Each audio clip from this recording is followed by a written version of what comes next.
आज की इस वीडियो में हम स्टैंडर्ड डेविएशन का इस्तेमाल करके रिस्क को मेजर करेंगे एक प्रॉब्लम के थ्रू। तो सबसे पहले अगर बात की जाए रिस्क की, तो सिंपली अगर रिस्क को देखा जाए तो किसी नुकसान या मनफी हालात के होने के इम्कान को हम कहते हैं कि ये रिस्क है।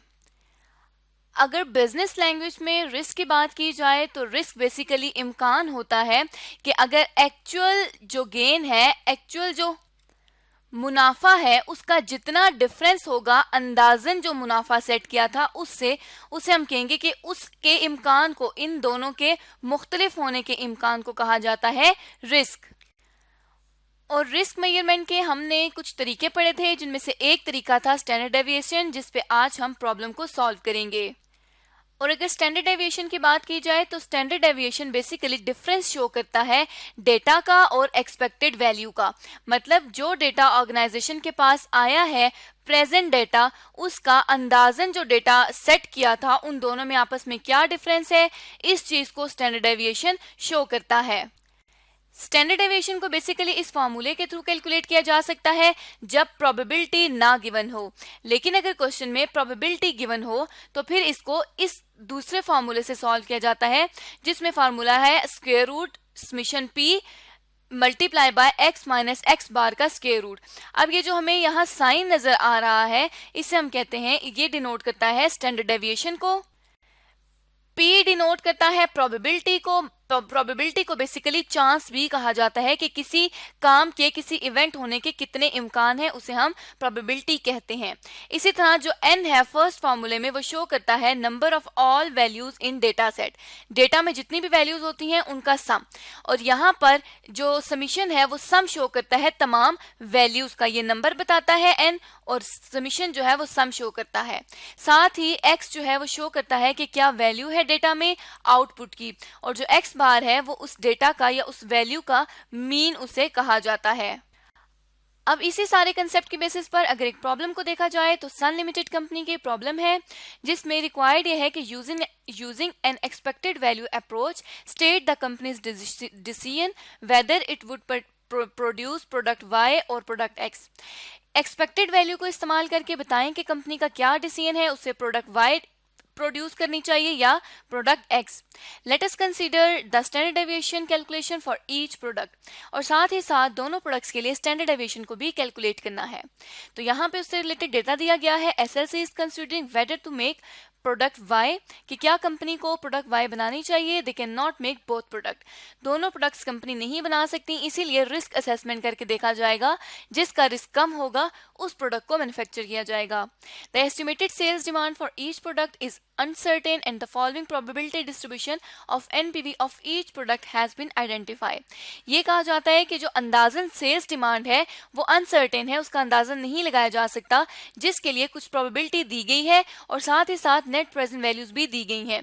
इस नेट प्रेजेंट वैल्यू और प्रोबेबिलिटी की बेसिस पर हम एक्सपेक्टेड वैल्यू को कैलकुलेट करेंगे दोनों प्रोडक्ट्स के लिए, और फिर उससे रिलेटेड स्टैंडर्ड डेविएशन को कैलकुलेट करेंगे। तो यहाँ से हम अपने सोल्यूशन को स्टार्ट करते हैं, और सबसे पहले प्रोडक्ट X के लिए कैलकुलेट कर लेते हैं एक्सपेक्टेड वैल्यू।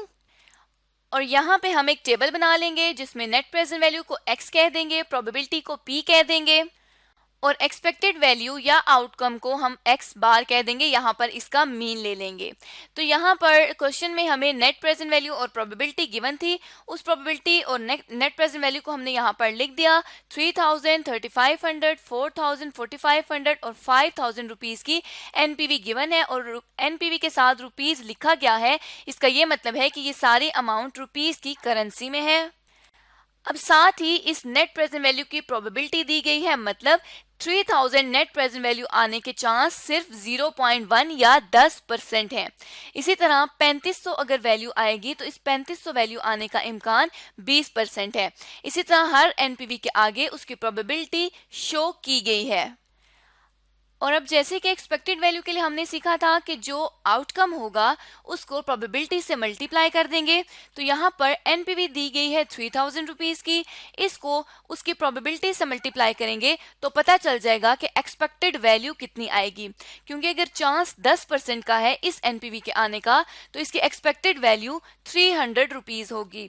इसी तरह से बाकी तमाम NPVs के लिए भी प्रोबेबिलिटी को हम कैलकुलेट कर लेंगे, एक्सपेक्टेड वैल्यू को कैलकुलेट कर लेंगे। तो यहाँ पर हमारे पास एक्सपेक्टेड वैल्यू भी आ जाएगी। अब क्वेश्चन के फर्स्ट रिक्वायरमेंट के मुताबिक ऑर्गेनाइजेशन ने ये देखना है कि एक्सपेक्टेड वैल्यू क्या है प्रोडक्ट एक्स की और प्रोडक्ट वाई की।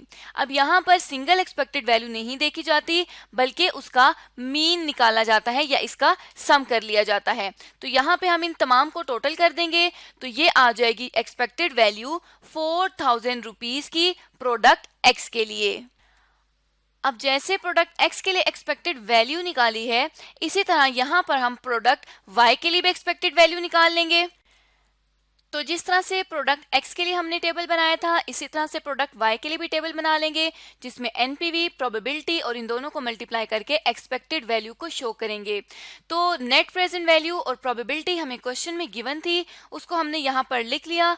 2000, 3000, 4000, 5000 और 6000 रुपीज की नेट प्रेजेंट वैल्यू गिवन है।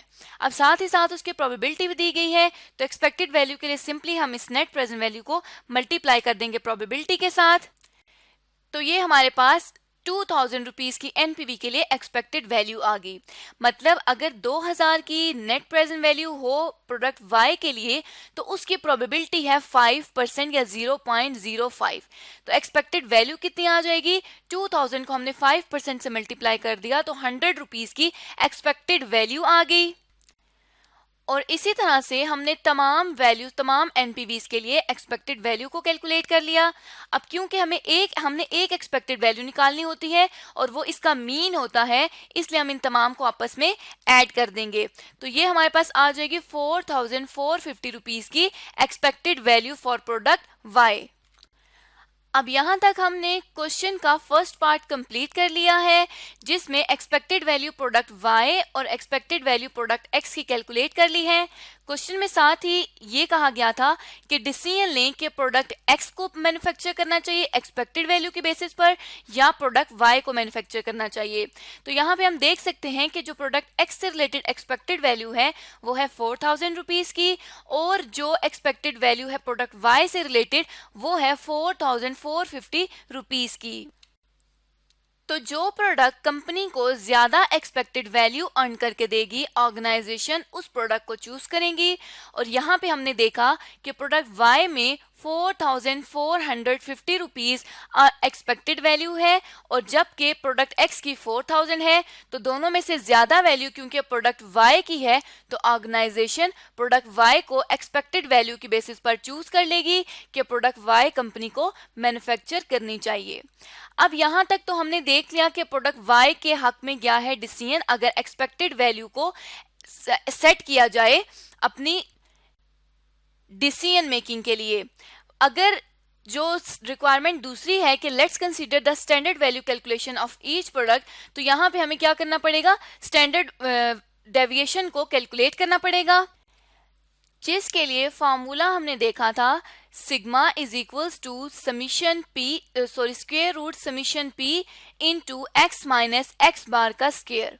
तो यहाँ पे ये जो हमने टेबल बनाया है उसमें अभी तक एक्स, पी और एक्स बार हमें गिवन है, और अब क्या करना है हमने कि एक्स माइनस एक्स बार को कैलकुलेट करना है। और एक्स माइनस एक्स बार किस तरह से कैलकुलेट होगी? बेसिकली ये बताएगी हमें कि क्या एनपीवी से डेविएशन है एक्सपेक्टेड वैल्यू की। मतलब एक्सपेक्टेड वैल्यू तो हम प्रोडक्ट एक्स से 4000 रुपीज की चाह रहे थे कि ये एक्सपेक्टेड वैल्यू आए, ये अंदाजा लगाया था। लेकिन अगर नेट प्रेजेंट वैल्यू 3000 आती है तो इन दोनों के दरमियान डिफरेंस क्या है वो बेसिकली हम यहाँ पर लिखेंगे। तो एक्स हमारे पास क्या है? नेट प्रेजेंट वैल्यू, और बार एक्स बार क्या है? 4000 रुपीज। तो जब हमने इन दोनों को आपस में लेस किया तो ये -1000 रुपीज की आगे एक्स माइनस एक्स बार या इनकी डेविएशन आगे फ्रॉम एक्सपेक्टेड वैल्यू। इसी तरह से बाकी तमाम के लिए भी हम x माइनस एक्स बार को कैलकुलेट कर लेंगे। तो ये हमने यहाँ पर x माइनस एक्स बार को कैलकुलेट कर लिया। अब फर्दर इस क्वेश्चन को कंप्लीट करने के लिए हम अपनी अगली वीडियो में देखेंगे कि किस तरह से बाकी जो फॉर्मूला है उसके तमाम एलिमेंट्स को हम कैलकुलेट करके स्टैंडर्ड डेविएशन कैलकुलेट कर सकते हैं दोनों प्रोडक्ट्स के लिए।